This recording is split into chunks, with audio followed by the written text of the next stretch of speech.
Halo semuanya, pada kesempatan kali ini kami akan mendemokan website kami yang bernama Knowlist. Tapi sebelumnya kami akan memperkenalkan kelompok kami yang terdiri dari saya, Ferry Adinarta, dengan NIM 21K10007. Saya Kaleb Aditya Kurniawan dengan NIM 21K10021. Saya Vincentius Alvin dengan NIM 21K10040. Baik, sekarang kita akan masuk ke bagian demo website.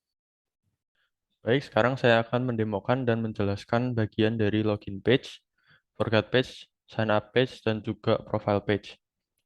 Saat kita pertama kali masuk ke website kita, itu akan langsung masuk ke bagian login page. Di mana di login page itu kita harus mengisikan username dan password yang sudah kita registrasikan. Tetapi karena kita belum melakukan sign up, maka kita harus melakukan sign up dulu. Nah, di sign up page ini berisi username, email, nomor telepon, password, dan confirm password yang harus kita isi. Nah, untuk username kita bisa isikan misalnya nama saya, itu Ferry, dan border akan berubah menjadi warna biru yang mengindikasikan bahwa input kita itu sudah sesuai dengan standar yang diperlukan.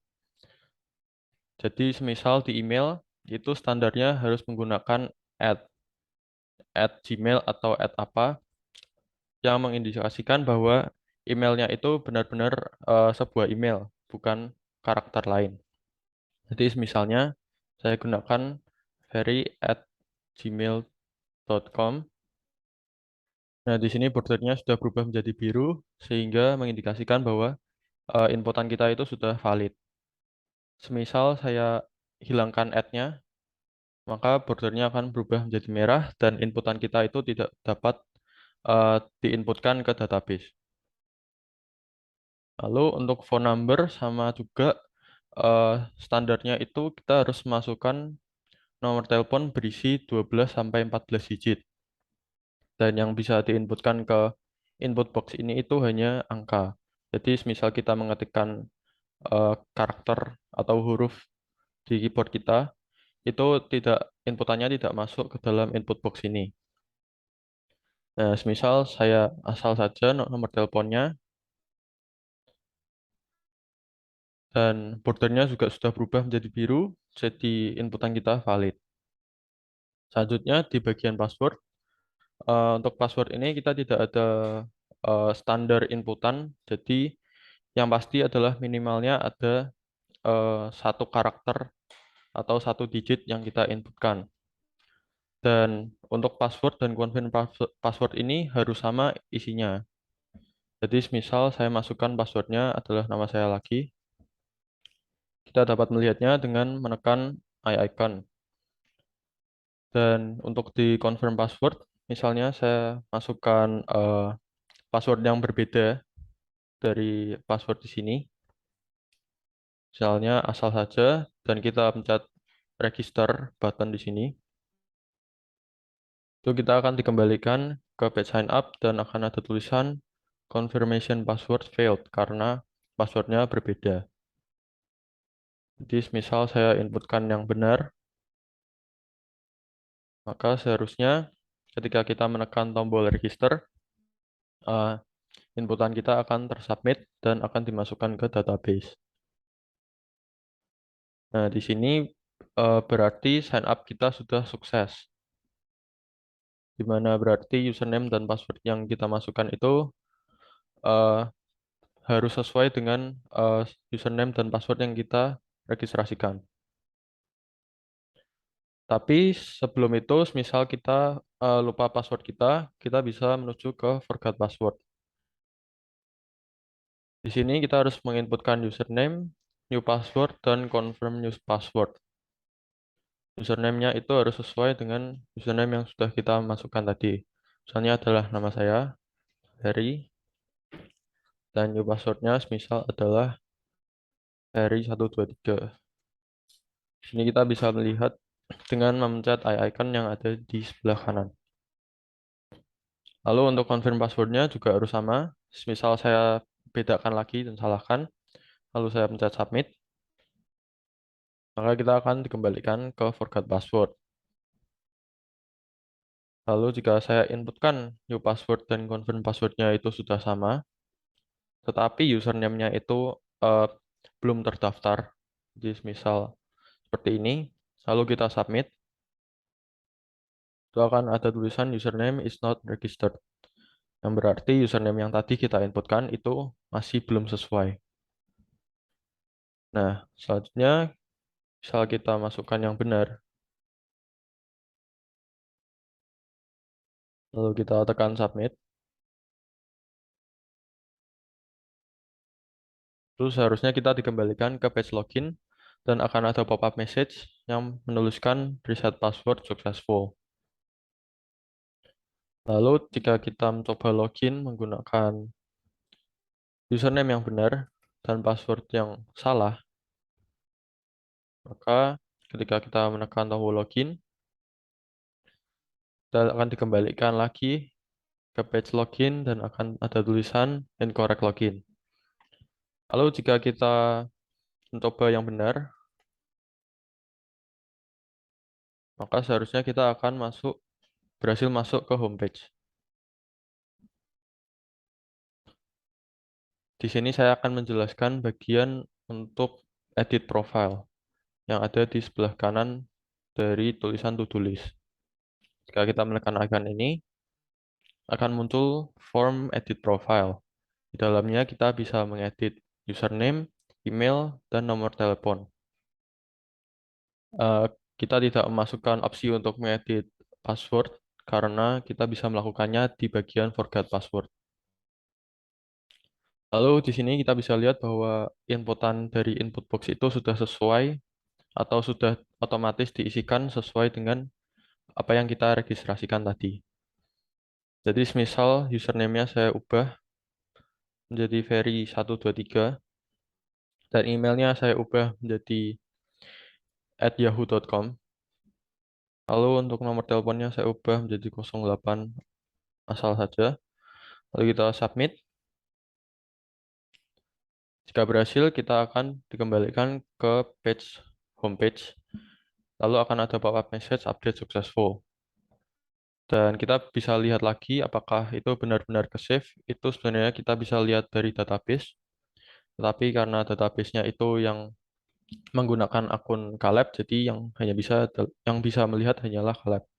Tapi di sini kita juga bisa melihat kalau datanya itu berhasil diinputkan dengan melihat kembali ke bagian profile page, dan kita bisa melihat bahwa di sini inputannya itu sudah sesuai dengan yang barusan kita edit tadi.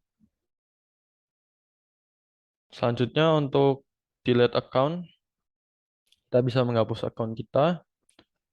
Lalu jika kita menekan ini akan muncul modal untuk mengkonfirmasi apakah kita benar-benar ingin menghapus akun ini atau tidak.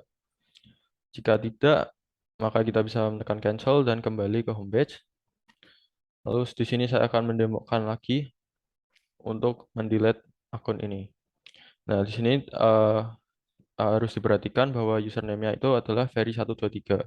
Jadi nanti ketika saya mencoba login, setelah kita delete, login dengan ferry123 dan passwordnya adalah ferry123.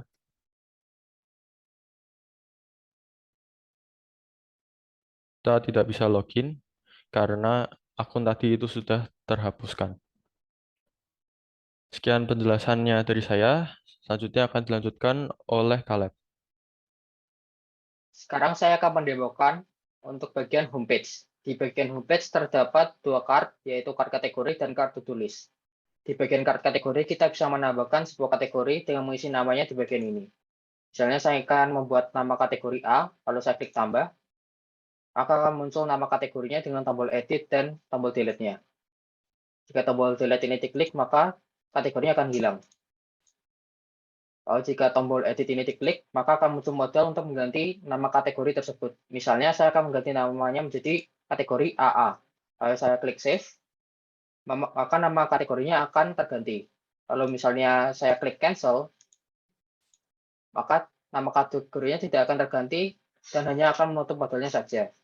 Lalu jika kita menambah kategori lagi, maka akan muncul modal untuk mengganti nama kategori tersebut. Misalnya saya akan mengganti namanya menjadi kategori AA. Lalu saya klik save, maka nama kategorinya akan terganti dan hanya akan menutup modelnya saja. Lalu jika kita menambah kategori lagi, maka akan muncul modal untuk mengganti nama kategori tersebut. Misalnya saya akan mengganti namanya menjadi kategori AA. Lalu jika kita menambah kategori lagi, maka juga akan muncul tombol edit dan tombol delete-nya. Lalu ke bagian kartu tulis, kita bisa menambahkan list dengan mengisi judulnya di bagian ini. Misalnya saya akan membuat list dengan judul A, lalu selanjutnya kita bisa mengassign sebuah kategori dari kategori yang sudah kita buat. Jika tombol ini diklik, maka akan memunculkan sebuah dropdown. Lalu misalnya kita memilih kategori AA, lalu kita klik tambah, maka akan muncul judul listnya dengan tombol delete-nya.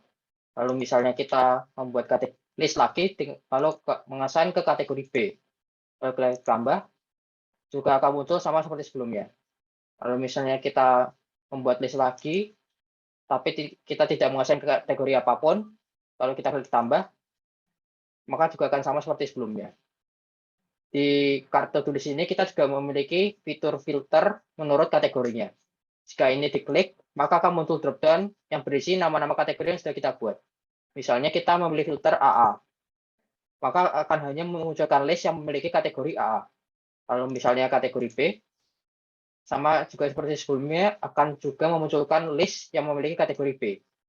Lalu jika tombol X ini diklik, maka akan menonaktifkan filter dan menampilkan semua list yang sudah kita buat. Lalu misalnya saya mengubah nama kategori di sini menjadi AAA, maka di bagian kartu tulis juga akan berubah menjadi AAA.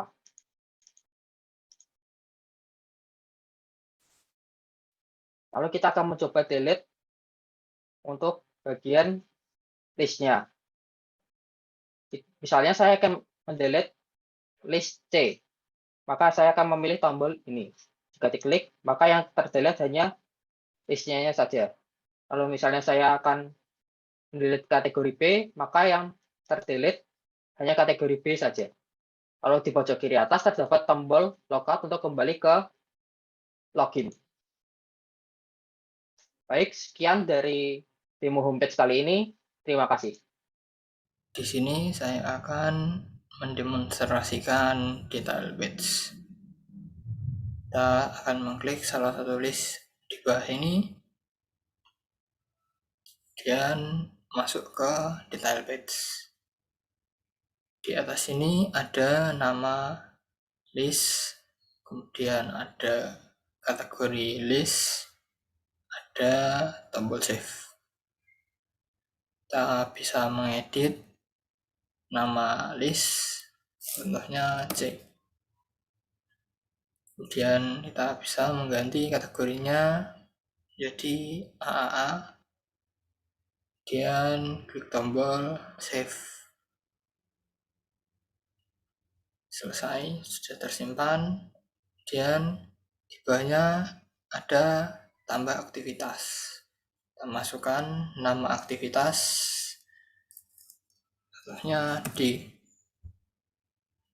Klik tambah, kita masukkan lagi E, klik tambah. Nah, aktivitas yang tadi dimasukkan akan dimunculkan di bawahnya. Di sebelah sini ada tombol centang, kemudian ada nama aktivitas, ada tombol delete. Centang ini berfungsi untuk penanda untuk mengetahui apakah aktivitasnya telah dilakukan atau belum. Di sini kita juga bisa mengedit nama aktivitas, kemudian enter. Setelah itu kita bisa menghapus dengan menggunakan tombol delete. Nah, seperti yang sudah terlihat, aktivitas F telah terhapus. Sekian demo detail page kali ini. Terima kasih.